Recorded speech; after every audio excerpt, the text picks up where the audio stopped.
नमस्ते दोस्तों। आज हम आप लोग को एक देहाती कजरी सुना रही हूँ। इसमें देवर और भाभी का वार्तालाप है, मतलब इसमें थोड़ा सा देवर भाभी का मस्ती है।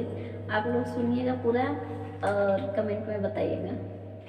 जेवा नाली होला हम खड़दर बजावा हटी ना देवर जी, हमारा लगेला शरमवा हटी ना देवर जी, हमारा लगेला शरमवा हटी ना देवर जी।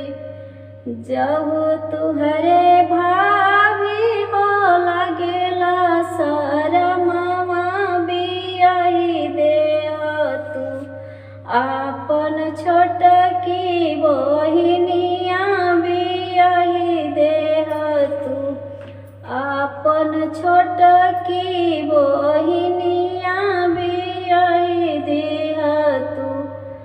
छोटकी बहिनी